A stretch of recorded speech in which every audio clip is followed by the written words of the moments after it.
Nous allons commencer tout de suite. Alors vous allez me dire, l'achat d'entraînement, encore un truc d'ingénieur. Je vais vous expliquer qu'en fait, c'est quelque chose que l'on fait régulièrement et qu'on devrait faire dès qu'on s'attaque aux chevaux de niveau, à l'entraînement des chevaux de niveau. Quelle est la définition? La définition de l'achat d'entraînement, ça va nous donner une estimation du niveau de sollicitation d'une séance sur l'organisme, qu'elle soit physiologique, qu'elle soit mécanique, toutes les contraintes mécaniques, qu'elle soit même morale. Elle va nous permettre de quantifier l'effet de fatigue cumulé par un entraînement et éviter une fatigue persistante. Dès que j'entraîne, vous vous souvenez, je vais fatiguer mon cheval et il faut que je puisse gérer ces phases de récupération. Donc ça va être un moyen pour moi important. Et vous allez me dire, mais on le fait déjà. Et en effet, dans le centre équestre, on va compter le nombre de séances que fait un cheval. Certains même comptent le nombre de sauts qu'il doit faire dans la semaine, et ainsi de suite.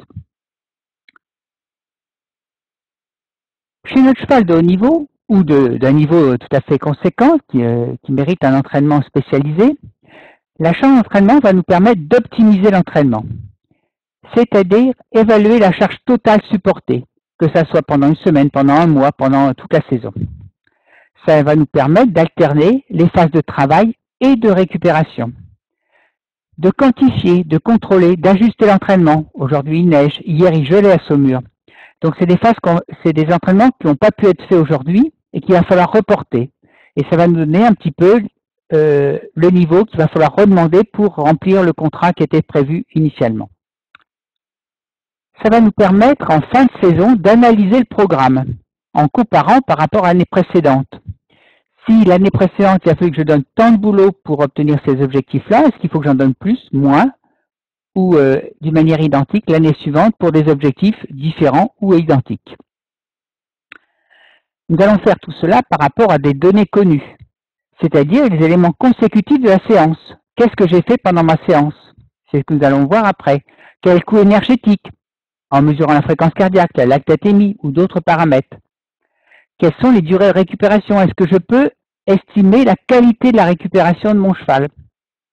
Et enfin, mon expérience en tant que cavalier ou qu'entraîneur qui fait que j'ai l'habitude avec ce cheval-là de faire des entraînements tous les X jours, par exemple des galops, et que ça se passe bien, mais est-ce que je peux le rapprocher ou pas? Nous allons évaluer successivement l'achat d'entraînement dans 3 domaines. Le galop, les obstacles, le travail sur le plat. L'achat d'entraînement d'une séance de galop, c'est évident pour tous, ça va être fonction de la durée totale de la séance. Si je galope 5 minutes, 10 minutes, 12 minutes ou plus. L'intensité, est-ce que je travaille à 400, 500, 600 mètres par minute? Est-ce que je travaille au niveau de son seuil anaérobie comme nous avions vu? Ou est-ce que je travaille en deçà ou au-dessus? L'environnement est évident que si je travaille sur une piste plate, de bonne qualité, c'est différent que si je travaille sur un terrain vallonné. Est-ce que je travaille sur du sable ou sur une piste qui répond beaucoup? Est-ce que je travaille sur la plage, sur le terrain mou, sur le terrain dur? Les conditions climatiques, est-ce qu'il fait chaud, froid? Est-ce qu'il fait très chaud? Est-ce qu'il y a beaucoup d'humidité? Des choses qui vont durcir la séance. Est-ce que je vais faire un travail en continu ou est-ce que mon travail va être par intervalle ou séquencé? En effet, la durée de la répétition, le nombre de répétitions va changer la donne. Si je fais 7 minutes en une fois ou si je fais 3 fois 3 minutes, c'est différent bien sûr en termes de durée, mais ça peut être un peu équivalent. Je vais reprendre quelque chose de plus simple. Donc 3 fois un entraînement 6 minutes, si je le fais en 3 fois 2 minutes ou en 6 fois 1 minute, c'est pas tout à fait le même travail. Si je fais une récupération de 2 minutes entre chaque série ou d'une seule minute, évidemment, je vais durcir ma séance. Donc, est-ce que mes récupérations vont être complètes ou incomplètes? Est-ce que je vais travailler à intensité constante ou variable?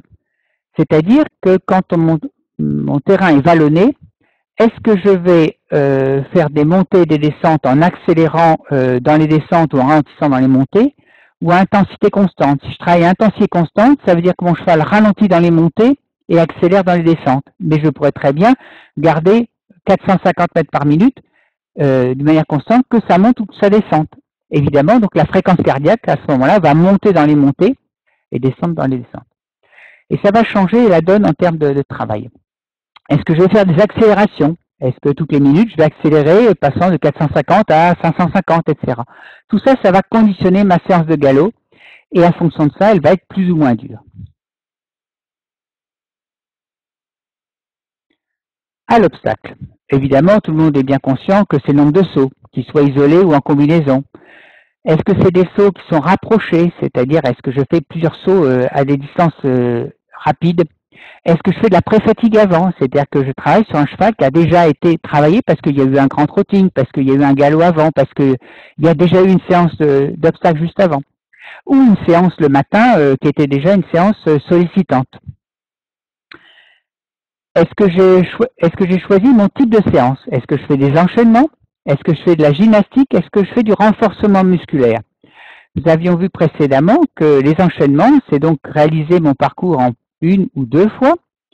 Je peux le réaliser avec un temps de récupération, donc mes 12 obstacles en 2 fois 6 par exemple, avec un temps de récupération important entre les deux, ou en enchaînant très rapidement, ou le faire 3 fois de suite. Est-ce que je fais de la gymnastique? Dans l'esprit de nombreux d'entre nous, la gymnastique, c'est plutôt un exercice relativement facile, où le cheval, il s'éduque en sautant sur des hauteurs raisonnables. Est-ce que je fais du renforcement musculaire? Renforcement musculaire, ça veut dire que je fais par exemple sur des cavaletti serrés, larges, avec une entrée lente, qui va lui demander de forcer. Est-ce que je fais des sauts au pas, au trot, etc. Est-ce que je fais monter, descendre mon piano? Ou alors, est-ce que je fais des lignes en avançant assez faciles où le cheval va vraiment bondir, mais va pas énormément prendre sur son potentiel?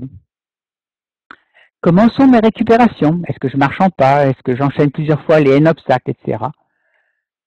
Enfin, quelles sont les contractions musculaires prépondérantes? Si je monte et descends un piano, par exemple, avec des barres dessus, je vais travailler en excentrique concentrique. Si je multiplie les sauts de puce, c'est de la pliométrie.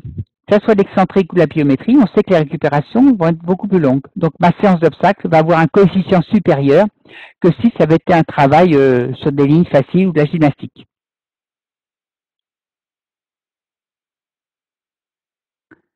En dressage, c'est la même chose. Ça semble plus difficile à apprécier parce que souvent les gens disent « Ah mais je travaille sur le plat ». Mais non, on travaille sur le plat, c'est différentes choses. On l'avait déjà vu précédemment. Est-ce que c'est une séance de stretching, c'est-à-dire bas et rond sur des allures d'intensité modérée? Est-ce que c'est un apprentissage technique dans lequel le cheval, pour bien acquérir son mouvement, va réfléchir, va être reposé? Est-ce que c'est de la mécanisation? Je répète des enchaînements d'obstacles, épaulant dent, appuyé, épaulant dent, appuyé, épaulant dent, appuyé, épaulant allongement, etc. Est-ce que je fais des enchaînements de bas reprises en 1, 2 ou 3 fois? Est-ce que je fais du renforcement musculaire avec des séries de pirouettes ou de changements de pied ou de reculés? Tout ça, il faut que je définisse mon objectif de séance qui va donner un coefficient.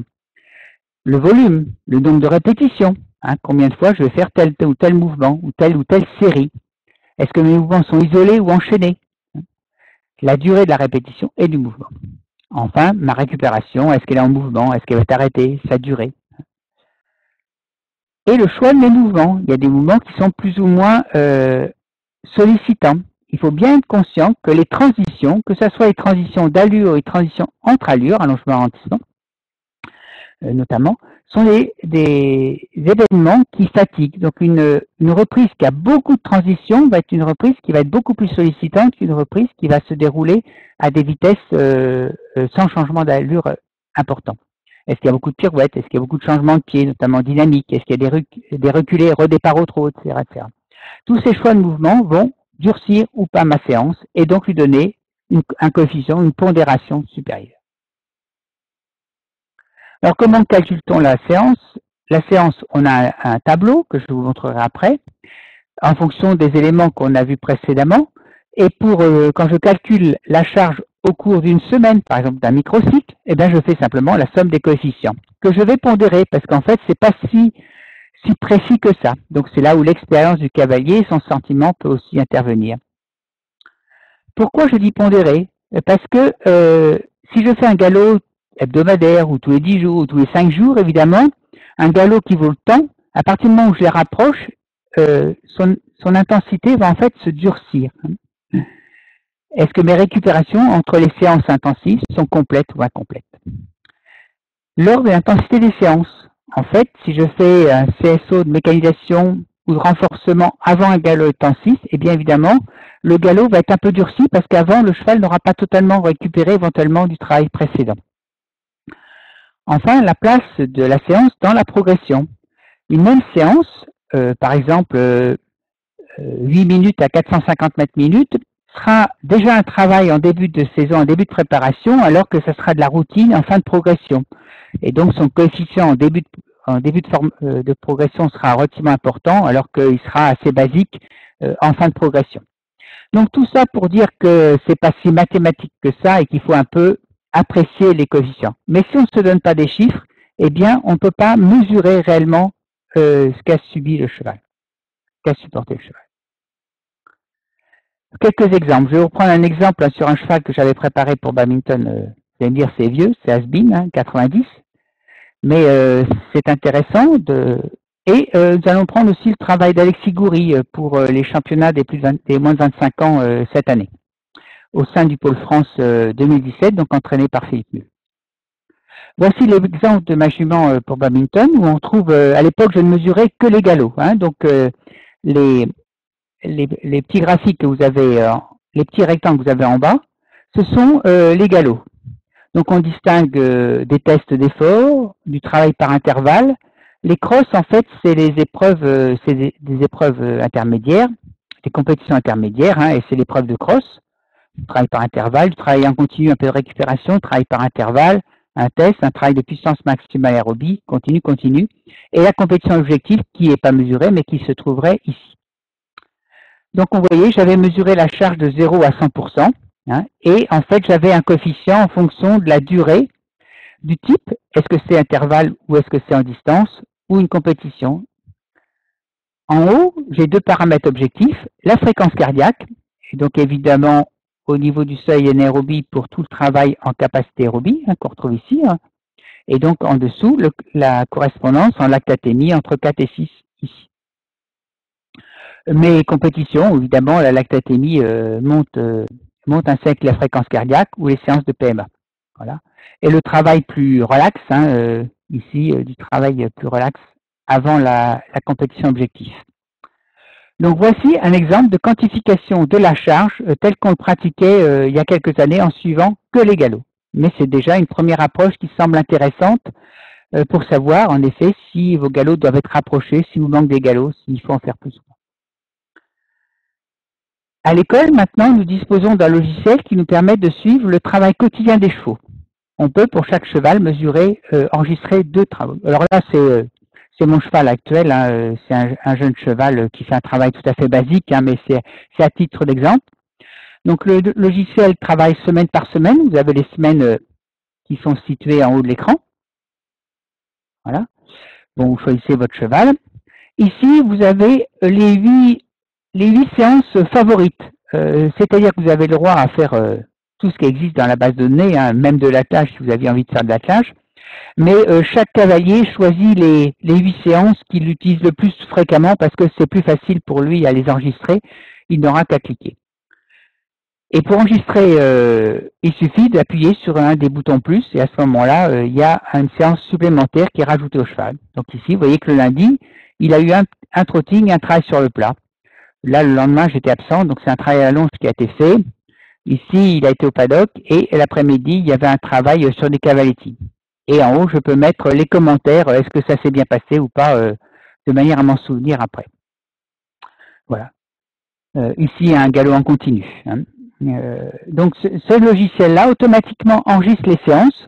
On peut l'utiliser sur son smartphone, donc c'est assez pratique au retour de sa séance, de noter ce qui a été fait, voire d'anticiper, c'est-à-dire que le système nous permet, à partir de microcycles qui sont bien calibrés au départ, d'enregistrer automatiquement nos séances avant le début de la semaine. Donc chacun est au courant de comment ça doit se produire. Et puis si un jour comme aujourd'hui, mon galop, je ne peux pas le faire, eh bien je le déplace au lendemain ou je l'annule et je fais autre chose. Donc ça, c'est notre système que l'on utilise à Saumur. Chaque séance a une pondération, donc évidemment la séance au paddock que vous voyez là-haut, c'est très léger. Donc on a des séances au repos, du travail non monté, petit travail, dressage, obstacle, les galops.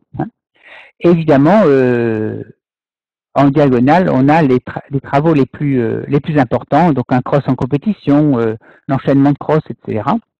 Et puis on a un dosage, par exemple pour les galops, entre un galop vous voyez, 2000 mètres à 350 mètres par minute à un galop beaucoup plus intensif, eh bien le coefficient ici est de 50 et là il est de 90. Donc ces valeurs-là, c'est des valeurs qu'on a un peu choisies au sein de l'équipe, que l'on va améliorer au fur et à mesure de notre expérience, mais qui nous a permis un petit peu d'organiser nos séances et de se dire, voilà, quand je donne ça, sous réserve de ce que je vous ai exprimé précédemment, si la séance a été plus dure que prévu, si elle était enchaînée avec d'autres séances, etc., mais ça me donne une bonne base. Automatiquement, grâce à notre logiciel, le système nous donne donc le programme qui a été fait. Ici, c'est donc toujours le cheval d'Alexis avec ces quatre périodes, une période de développement, sa période encore de développement, pré-compétition, compétition, avant son championnat des moins de 25 ans. Ici en bleu apparaît tout le travail d'obstacles, ici en rouge les galops, et en noir les compétitions, donc la compétition objectif tout en bas, et les compétitions intermédiaires de préparation. Et vous voyez que le système a sommé, c'est-à-dire qu'ici vous avez la charge, eh bien c'est la somme de toutes les séances qui ont eu lieu avant chaque jour. Et pour finir, eh bien donc nous retrouvons notre programme d'entraînement, vous voyez janvier, mars, mai, juin, nos 6 mois de préparation, avec ici des bâtons qui représentent pour chaque microcycle, chaque semaine ici dans ce cas présent, eh bien, la valeur de la charge qui a été mesurée en sommant les séances. Donc ici, on était à 300, on redescend ici pour différentes raisons. Et vous voyez ces phases de progression, là, et les choix qui ont été faits avec l'entraîneur, de baisser régulièrement, comme je vous l'avais dit, à chaque cycle, on fatigue le cheval, on baisse, on reprend, et ainsi de suite. Ici, des phases pour préparer ces compétitions intermédiaires, qu'on retrouve ici, qu'on retrouve ici, qu'on retrouve ici. Je vous rappelle que dans notre coloration, en vert, on avait les phases de développement, en orange, des phases de pré-compétition, et en jaune, les phases de compétition qui donc précèdent la compétition. Donc ici, dans les fiches que vous retrouverez sur Wikipédia, il y a des fiches sur la préparation de l'entraînement, sur la théorie, et vous verrez que notamment la charge peut suivre ça, mais on pourra avoir ici une courbe qui nous montre à la fois la fatigue, qui donc va être choisie de manière à diminuer au fur et à mesure pour que le cheval arrive au top le jour, donc au pic de forme, et que d'autre part, son aptitude va progressivement monter jusqu'à arriver à son pic de forme au moment de la compétition objectif.